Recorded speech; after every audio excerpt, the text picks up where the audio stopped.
तो नमस्कार मेरे हॉरर लवर्स। कभी कभी इंसान दूसरे इंसान की हेल्प करने के चक्कर में अपने आप को मुसीबत में डाल लेता है। आज मैं आप लोगों को एक ऐसी स्टोरी बताने वाला हूँ जिस स्टोरी में 4 कैरेक्टर हैं जो रियल लाइफ में एग्जिस्ट करते हैं, और चारों कैरेक्टर आज तक भी दुखी हैं कि उनके साथ में जो 2 साल पहले हुआ था वो अब तक भी उनका पीछा नहीं छोड़ रहा है, सिर्फ एक हेल्प करने के चक्कर में। अभी आज की डेट में आपको पता है कि किसी की हेल्प करना भी गुनाह है। हम इंसानियत के नाते किसी की हेल्प करने चले भी जाते हैं, हेल्प कर देते हैं, बाद में हमें पता चलता है, बाद में हमें रियलाइज होता है कि इस इंसान की हेल्प तो हमने गलत कर दी, ये इंसान तो ठीक ही नहीं है। तो ये स्टोरी भी कुछ इसी तरीके की है। आज मैं आप लोगों को जो स्टोरी बताऊंगा इसमें 4 फ्रेंड हैं, दीपेश, रिया, अंकित और पांडे कहते हैं, उसका नाम तो बताया नहीं है जिसने मुझे ये स्टोरी बताई है। उसमें जो चौथा कैरेक्टर है वो पांडे है, दीपेश, रिया, अंकित, पांडे। ठीक है। आज की डेट पे पता है आपको क्या है कि 17-18 साल की उम्र में ही लोग करोड़पति बन जाते हैं, इतना पैसा कमा लेते हैं। और पैसा कमाने के बाद जाते कहाँ? सिंगापुर और थाईलैंड, दुबई और भी बहुत सारे ऐसे देश हैं, अपने इंडिया से बाहर घूमने के लिए जाते हैं, पैसा खर्च करते हैं, मौज मस्ती करते हैं, घूम घाम के वापस आते हैं। लेकिन ये जो चारों कैरेक्टर हैं, ये इन्होंने पैसा कमाया, पापा का बिजनेस था, हैंडल किया, और चारों लोग ही बिजनेसमैन के बच्चे थे। तो ये लोग पैसा, जब नया नया पैसा देखते हैं ना, तो खर्च करने का मन बहुत करता है। तो इन लोगों ने अपना प्लान बनाया, चारों ने, कि हम दुबई जाएंगे। ये 2023 नवंबर दिसंबर के आसपास की बात है, क्योंकि नवंबर दिसंबर में अपने इंडिया में ठंड होती है, दुबई में ठंड नहीं होती है इतनी। तो ये लोग प्लान बनाते हैं कि हम दुबई जाते हैं, घूम के आते हैं, और मम्मी पापा से इजाज़त ले लेंगे। मम्मी पापा हमें जाने के लिए मना ही नहीं करेंगे, क्योंकि अभी हम बालिग हो चुके हैं, इनकी जो एज है 19-20 साल हो चुकी है। और पापा मम्मी हमें कोई ना कोई गाइड दे देंगे जो हमें वहाँ पे घुमाएगा, जगह दिखाएगा, और टेंशन फ्री भी रहेंगे मम्मी पापा जब हमारे साथ गाइड जाएगा। तो वो दिन आ जाता है इनका। ये मम्मी पापा से पूछते हैं कि हम जा रहे हैं, दुबई घूमने जा रहे हैं, हमें कुछ पैसे चाहिए, और लगभग 10 दिन या 15 दिन का हमें टूर करना है, तो 10-15 दिन की आपसे इजाज़त चाहिए, हम जा रहे हैं। तो उनके मम्मी पापा ने बोल दे, ठीक है, अभी तुम बच्चे तो नहीं हो। बड़ी बड़ी जो फैमिली होती है ना, पैसे वाली जो फैमिली होती हैं, वो उनके जो बच्चे होते हैं वो सेल्फ डिपेंडेंट हो जाते हैं, मतलब अपना फैसला खुद ही करते हैं। माँ बाप भी बोल देते हैं कि भाई बच्चा बड़ा हो गया है, फैसला अपने खुद ही करेगा, अच्छा बुरा खुद ही सोचेगा। तो उनको इजाज़त मिल जाती है, उनके साथ एक गाइड भी मतलब प्रोवाइड करवा देते हैं उसके मम्मी पापा, और वो लोग दुबई के लिए निकल जाते हैं। अब 3-4 दिन दुबई में उन्होंने घूमा, बुर्ज खलीफा, बुर्ज अल अरब, समुद्र के किनारे, बहुत सारी जगह थी वहाँ पे। आपको पता है दुबई में तो बहुत सारी जगह है घूमने की। तो चारों ने खूब मौज मस्ती की, बोट चलाई, वाटर वाली जो बाइक होती है वो वाली बाइक चलाई, और डेजर्ट हंट पे गए थे, बुर्ज खलीफा पे गए थे, मतलब पूरी मौज मस्ती 3-4 दिन उन लोगों ने की। उसके बाद में रिया क्या बोलती है कि मैंने यूट्यूब पे एक वीडियो देखा था कि दुबई में रेगिस्तान में गाड़ियाँ चलाते हैं, वहाँ पे रेसिंग होती है, ईगल को हाथ पे लेके मतलब घूमते हैं ऐसे, मतलब उनको फोर्स करने लगी कि उस जगह पे भी हम घूमने जाएं। तो तीनों में बोला कि ठीक है, कल सुबह होते ही हम वहाँ भी चल देंगे, किसी से पूछ लेंगे। गाइड से उन्होंने बात की कि हमें वहाँ पे जाना है, आपको पता है वो जगह? तो उसने बोला हाँ बिल्कुल, मैं लेके चलूँगा आपको। अब दुबई में जिस दिन वो गए थे उसी दिन उन्होंने एक कार रेंट पे ले ली थी, क्योंकि कार तो वहाँ पे चाहिए। वहाँ पे ऐसा नहीं है कि ऑटो चल रहे हैं, रिक्शे चल रहे हैं, ऐसा नहीं है। वो बहुत ही अलग देश है। वहाँ पे आपको या तो रेंट पे कार लेनी पड़ेगी, कोई भी व्हीकल रेंट पे लेना पड़ेगा, या अपना पर्सनल लेना पड़ेगा। तो उन लोगों ने रेंट पे कार ली हुई थी, जिसे गाइड चला रहा था, और ये 4 लोग अपना गाड़ी में ही एंजॉय करते थे, खाते पीते जो भी करना है। तो अगले दिन सुबह होती है, ये लोग नहा धो के रेडी हो जाते हैं। गाइड बोलता है कि चलो गाड़ी में बैठते हैं। उसके बाद में लगभग वहाँ से 15-20 किलोमीटर दूरी बताई थी, 15-20 किलोमीटर दूरी पे वो रेगिस्तान आ जाता है, जहाँ पे लोग पैराग्लाइडिंग भी करते हैं, स्केट बोर्डिंग भी करते हैं, ईगल्स जो होते हैं ना उनके साथ भी खेलते हैं, और कार ड्राइविंग भी करते हैं, रेसिंग मतलब कि ड्रैग रेस भी लगाते हैं, और जो मिट्टी के जो टीले होते हैं उन पे गाड़ियों को चढ़ाते हैं। मतलब वहाँ पे फुल एंजॉय करते हैं लोग। तो ये लोग पहुँचते पहुँचते खाते पीते रास्ते में 12-1 बजे का टाइम हो जाता है, और लगभग 5 या 6 बजे वहाँ से पब्लिक रिटर्न आने लगती है। अब ये लोग पहली बार गए थे। कोई भी इंसान जब किसी जगह पे पहली बार जाएगा तो वो ज़्यादा एंजॉय करने की सोचेगा, वो ज़्यादा से ज़्यादा टाइम स्पेंड करने की कोशिश करेगा उस जगह पे जहाँ पे वो फर्स्ट टाइम आया है और जहाँ पे इंजॉयमेंट भी ज़्यादा है। तो उन्होंने जो गाड़ी रेंट पे ली थी उसको उन्होंने पार्किंग में लगा दिया। अब वो अंदर आ जाते हैं रेगिस्तान में। अब वहाँ पे पहले वो ईगल का मज़ा लेते हैं, ईगल को अपने हाथ पे बैठाते हैं, उड़ाते हैं। उसके बाद में वो लोग स्केटिंग करते हैं। उसके बाद में वो हवा में जो एक बलून होता है उसमें घूमते हैं, बहुत सारे मज़े लेते हैं। उसके बाद में वहाँ पे एक वो होता है पार्किंग वाला, वो गाड़ियों को पार्क करता है, लेकिन वो गाड़ियाँ सिर्फ रेसिंग वाली पार्क करता है। वैसे बाहर से अदर कोई गाड़ी आती है वो पार्किंग में नहीं जाती, उसकी पार्किंग अलग है। जो ये लोग अपनी गाड़ी को खड़ी करके आए थे वही वाली पार्किंग। तो ये उस पार्किंग वाले से पूछते हैं कि ये जो गाड़ियों में घूम रहे हैं, ड्रैग रेस लगा रहे हैं, गाड़ियों को ऐसे घुमा रहे हैं, तो वो बोलता है कि हमारे यहाँ पे गाड़ियाँ ये मिलती हैं रेंट पे, एक दिन का इतना रेंट लगेगा और आपको एक गाइड मिलेगा जैसे जैसे आपको करना है, जहाँ ऊपर जाना है, नीचे जाना है, ड्रैग रेस लगाना है, जो भी करना है। तो वो बोल देता है ठीक है, हमें एक गाड़ी निकाल के दे दो, हम 4 लोग जाना चाहते हैं। तभी वो पार्किंग वाला क्या बोलता है कि एक गाड़ी में सिर्फ 2 लोग अलाउड है, 4 नहीं जा सकते। तो उन्होंने बोला ठीक है, तो हम 2 गाड़ी ले लेंगे। उन्होंने 2 गाड़ी ले ली, अलग अलग उनको ड्राइवर दे दिया। अब वो मज़े लेने के लिए निकल जाते हैं। इधर एक गाड़ी इधर चली गई, एक गाड़ी इधर चली गई। फ़ोन उनके पास था ही, तो उन्होंने बोला कि 15-20 मिनट इधर उधर घूम के और हम ऊपर टीले पे मिलेंगे, दोनों गाड़ियों को वहीं पे ले आना। ठीक है, और एक दूसरे के ड्राइवर से भी बोल दिया। अब वो गाड़ी को ऊपर टीले पे ले आते हैं और गाड़ी से निकल के, और जब वहाँ की जो हवा चलती है उस हवा को महसूस करते हैं, उसकी मौज मतलब मज़े लेते हैं हवा के। अब वो चारों लोग खड़े हैं। जब वो ड्राइवर से बोलते हैं कि भाई हमें थोड़ा ठंडा पीने का मन कर रहा है, कोल्ड ड्रिंक कुछ मिल सकता है, तो उसने ड्राइवर ने गाड़ी में से एक बर्फ़ की पेटी थी, उसमें से पेटी में से उनको कोल्ड ड्रिंक निकाल के दी। वो पी रहे हैं और बोल रहे हैं कि भाई इससे अच्छी जगह कहीं नहीं हो सकती। फिलहाल सूरज ढल रहा है, शाम का टाइम हो रहा है, ठंडी ठंडी हवा चल रही है। मतलब उनको बहुत ही अच्छा फील हो रहा था वहाँ पे, मन नहीं कर रहा था उनका जाने का। तब लगभग उसको ये मौज मस्ती करते करते 5-5:30 बज गए। अब दोनों ड्राइवर बोलते हैं कि सर हम नीचे चलो, टाइम हो गया है, अब ये जो रेगिस्तान है ये बंद होने वाला है, अब यहाँ से सबको जाना पड़ेगा। तो वो लड़के बोलते हैं कि अरे भाई थोड़ी देर रुक जा, एक्स्ट्रा पैसे ले लियो, थोड़ी देर रुक जा बस। तो बोल रहा है ओके सर। तो ऐसे कर करके उन्होंने 6:30 बजा दिए वहाँ पे, और अंधेरा हो गया। 6:30 बजे, मतलब इतना भी अंधेरा नहीं हुआ, कुछ दिख नहीं रहा है, लेकिन हाँ दूर की चीज़ें दिखना बंद हो गई, अंधेरा हो गया वहाँ पे।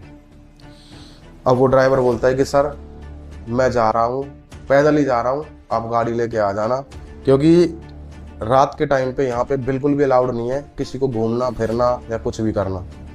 तो वो लड़के बोलते हैं क्यों अलाउड नहीं है, क्यों अलाउड नहीं है? उसने बोला कि देखो पार्किंग जहाँ पे है वहाँ पे आप जाके बैठो, आराम करो, खाओ पियो, लेकिन इस जगह पे थोड़ा प्रॉब्लम है, तो आप यहाँ से चलो प्लीज़। तो वो बोलता है कि नहीं तुम जाओ, हम गाड़ी लेके आ जाएंगे। तो वहाँ से एक ड्राइवर निकल जाता है, लेकिन एक ड्राइवर यंग एज का होता है जो उनके साथ घुल मिल गया था। तो बोल रहा है ठीक है जाओ तुम, हम गाड़ी लेके आ जाएंगे। अब वहाँ पे थोड़ा मतलब कि और ज़्यादा वो टाइम स्पेंड करने लगे, रात हो गई, उनको ऊपर आसमान में तारे दिखने लगे। तो वो टाइम देखता है, अंकित टाइम देखता है कि भाई 8 बज गए, खाना पीना भी खाना है, यहाँ से निकलो। तो वो गाड़ी में बैठते हैं, गाड़ी को घुमाते हैं, तभी उनको एक परछाई दिखती है और वो हेल्प की गुहार लगाती है कि मुझे ऊपर चढ़ाओ प्लीज़, मुझे ऊपर चढ़ाओ। तो वो सारे लोग रुकते हैं गाड़ी को।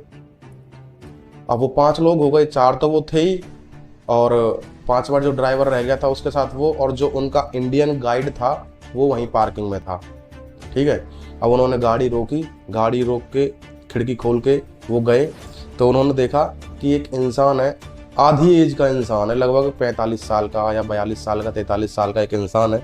कपड़े उसके फटे हुए हैं, बाल बिल्कुल मतलब गंदे हो रखे हैं और बहुत बुरा हाल हो रखा है, और वो बोल रहा है कि मेरी हेल्प करो, मुझे बचाओ।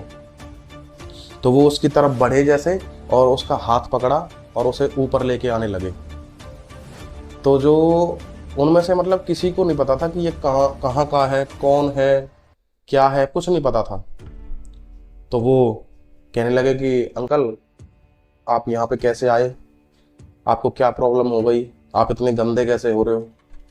तो उसने बोला कि बेटा मैं सब बताऊंगा, फिलहाल मुझे प्यास लगी, मुझे पानी पिला दो। उसको पानी पिलाया उन लोगों ने, उसको गाड़ी में बिठाया और गाड़ी में बिठा के वो पार्किंग की तरफ आने लगे। अब जब पार्किंग की तरफ वो आ गए हैं तो वहाँ पे गाड़ी को रोका और वो पांचों लोग उतरे, और जो अंकल था उसको भी उन्होंने उतारा। और अंकल को उतारते ही जो पार्किंग वाला था वो एकदम गुस्से से भड़क के आया कि तुम्हें पता है कि तुम इतनी रात को वहाँ पे रोके हो, कुछ भी हो सकता था, तुम इतनी रात को वहाँ पे रोके कैसे, जब हमारा ड्राइवर यहाँ पे आ गया तो तुमको भी इसके साथ आना था, तुम क्यों नहीं आए। तो वो गलती वलती मानते हैं, सॉरी वॉरी बोलते हैं। और जो उनका दूसरा ड्राइवर था जो उनके साथ ही रुक गया था, यंग एज का, उस पार्किंग वाले ने उसको बहुत बुरी तरीके से डांटा कि तुझे तो पता होना चाहिए, तू इनके साथ था, तुझे हर चीज़ बता रखी है कि रात को 5 साढ़े 5 बजे के बाद में यहाँ पे अलाउड नहीं है। तो उसने बोला सॉरी सर, मैं इनके साथ रुका हुआ था, ये आ ही नहीं रहे थे, तो मैं भी वहाँ पे इसलिए रुक गया कि इनको कोई प्रॉब्लम ना हो। तो अच्छा अच्छा ठीक है, चलो अब गाड़ी को खड़ी कर दो और भाई तुम्हारा जो रेंट हुआ वो पे कर दो, और तुम जहाँ पे अपना जाना चाहते हो वहाँ जाओ। तो तभी वो लड़की जो उनकी फ्रेंड थी वो पार्किंग वाले से बोलती है कि हमें एक अंकल जी मिले हैं और वो ये पीछे गाड़ी के पीछे हैं और इनको हेल्प चाहिए, आप थोड़ा इनको खाना वाना खिला दोगे, क्योंकि हमारा रूम जो है वो तो यहाँ से बहुत दूर है। तो पार्किंग वाला बोलता है कहाँ है अंकल जी, बुलाओ। तो वो गाड़ी के पीछे जाती है तो वहाँ पे कोई नहीं, चारों जाते हैं फ्रेंड्स, वहाँ पे कोई नहीं। पार्किंग वाला भी जाता है, वो भी देखता है तो वहाँ पे कोई नहीं मिलता है। अब वो जो इंसान उनको मिला था वो कौन था और एक गाय कैसे हो गया, एकदम से गायब कहाँ हो गया, कैसे हो गया, कुछ समझ में नहीं आया उनको। तो पार्किंग वाले से बोलते हैं, और ड्राइवर भी बोलता है, जो उनका ड्राइवर था पार्किंग वाले का, कि हम लेके आए थे एक अंकल जी को, लगभग 40 42 45 साल उम्र थी उनकी, उनको गाड़ी में बिठाया, पानी भी पिलाया, उनको हम लेके आए और यहाँ पे उतारा भी था हमने उनको, अभी पता नहीं कहाँ चले गए हैं। तो पार्किंग वाले ने उनको फिर सच बात बताई कि अभी 3-4 महीने पहले यहाँ पे 40-42 साल के एज के एक इंसान की मौत हो गई थी, वो भी ड्रैग रेस करते हुए, उसकी गाड़ी पलट गई थी। कहीं ये वही तो नहीं है, और इसीलिए मैं तुमसे मना कर रहा था कि वहाँ पे इतना लेट तक मत रोको। तो वो क्या बोलते हैं कि ये सारी चीज़ें मतलब अफवाहें होती हैं, तुम क्या कहना चाहते हो कि ये वो कोई भूत था। जो पार्किंग वाला बोल रहा था कि हाँ, वो कई लोगों को यहाँ पे दिख चुका है, मदद की गुहार लगाता है, मदद मांगता है, बाद में गायब हो जाता है, हालांकि नुकसान किसी को नहीं पहुंचाता है। तो वो चारों लोग डर गए, प्लस में वो ड्राइवर भी डर गया। फिर उन्होंने आपस में बात की कि अपने गाइड को बुलाओ और बोलो उसको गाड़ी निकाले और अपने रूम पे चलते हैं। वो रूम पे गए, गाइड को बुलाया, गाड़ी से रूम पे पहुंच गए। सब लोग थोड़ा सा सहम गए थे, डर गए थे कि ये आज क्या सुनने को मिल रहा है, हमने तो सोचा था कि इंडिया में ही भूत प्रेत होते हैं, ये तो यहाँ भी हैं। तो जब वो लड़की बोलती है कि भूत प्रेत हर देश में, हर स्टेट में, हर गांव में होते हैं, कोई अच्छे होते हैं, कोई बुरे होते हैं, लेकिन अभी के लिए प्लीज़ तुम सब सो जाओ, सुबह बात करेंगे जो भी होगी, क्योंकि अब जितना बात करेंगे उतना ही डर लगेगा। तो तीनों चारों लोग सो गए। अब कमाल की बात क्या होती है कि चारों लोगों को एक ही जैसा सपना आता है, और वो सपना क्या था कि उनके दरवाजे पे कोई नॉक करता है और वो गेट खोलने के लिए जाते हैं तो देखते हैं कि वही आदमी उनके दरवाजे पे आया और बोल रहा है कि मुझे खाना खिला दो और मेरी हेल्प कर दो। अब चारों डर गए खड़े होते हैं, कोई 1 मिनट पहले खड़ा हो जाता है, कोई 2 मिनट बाद खड़ा होता है, मतलब चारों लोग जग जाते हैं।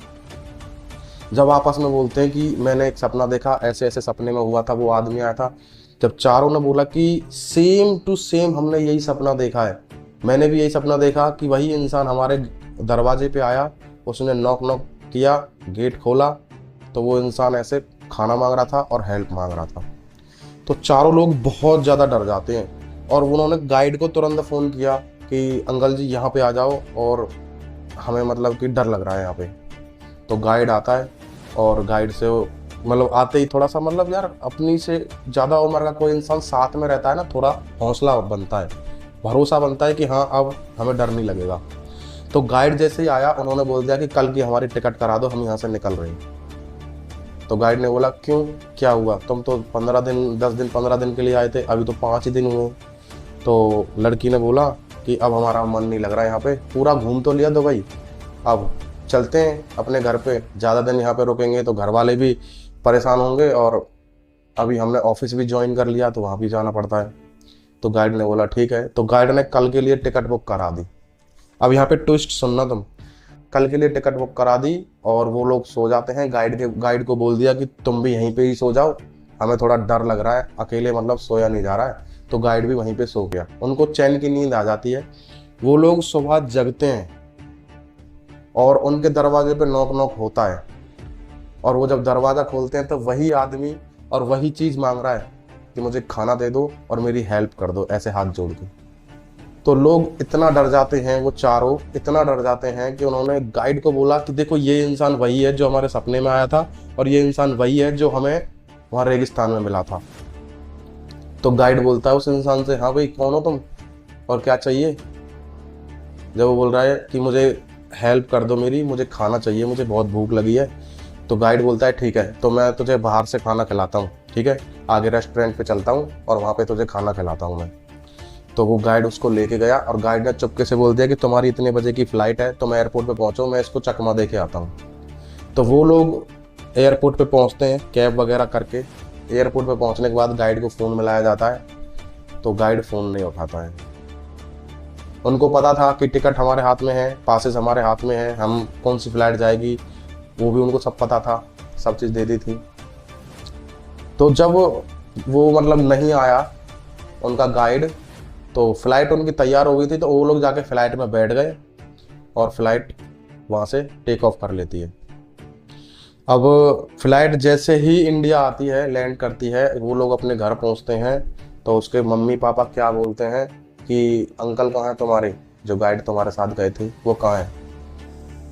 तो उन बच्चों ने कहा कि वो हमें मतलब पूरी बात बताई कि ऐसे हमें एक इंसान रेगिस्तान में मिला, फिर वो हमारे घर आया, फिर पार्किंग वाले ने हमें ये बताया कि इंसान की मौत हो गई थी, पूरी बात पूरी बता दी घर वालों को। उसके बाद वो हमारे घर आया तो गाइड उनको खाना खिलाने के लिए रेस्टोरेंट में लेके गए थे, फिर वो वापस ही नहीं आए, तो वो परेशान हो गए। तो उनके पापा का दुबई में थोड़ा मतलब जान पहचान थी थोड़ी बहुत, तो वहाँ पे फ़ोन मिलाया, गाइड के बारे में पूछा और फ़ोटो वोटो भेजी। तो वहाँ से खबर आती है कि उनके गाइड का रोड एक्सीडेंट में देहांत हो गया, मतलब उनकी मौत हो गई है रोड एक्सीडेंट में। ये बात सुन के चारों की रूह कांप जाती है। चारों समझ जाते हैं कि ये एक्सीडेंट नहीं है, ये कुछ हुआ है उनके साथ और वो इंसान जो गया था उसने ही ये सारा किया है। तो उन्होंने जब सारी बातें बताई अपने मम्मी पापा को, उसके मम्मी पापा बोलने लगे हाँ बेटा कोई बात नहीं, ठीक है, अभी तुम अपने घर में हो, यहाँ पे तुम सेफ हो, कोई प्रॉब्लम नहीं है। लेकिन उनके मन में आज तक भी वो ख्याल जो है वो जाता नहीं है, वो हर टाइम उनके मन में ही रहता है। और जब से वो इंडिया आए हैं तब से कई बार सपने में वो इंसान उनके आ चुका है। लेकिन इस घटना में उनके साथ तो कुछ नहीं हुआ, लेकिन उनका जो उनके साथ गाइड गया था उसकी मौत हो जाती है। और ये थोड़ा ऑकवर्ड सा लगता है कि यार गाइड की तो कोई गलती भी नहीं थी, खड़े तो हम ही थे वहाँ पे, लेकिन उनकी मौत कैसे हो गई। तो मॉरल ऑफ द स्टोरी ये है कि कभी भी दिन हो रात हो, किसी की हेल्प करने से पहले 100 बार सोचो। लगता है तुम्हें कि हाँ हेल्प करने के लायक है वो, उसकी हेल्प करनी चाहिए, तभी हेल्प करो। रात में देर रात में तुम भाग जाते हो, 1 मिनट में फ़ोन आता है कि भाई हेल्प के लिए आ जा, तो ऐसा मत करो।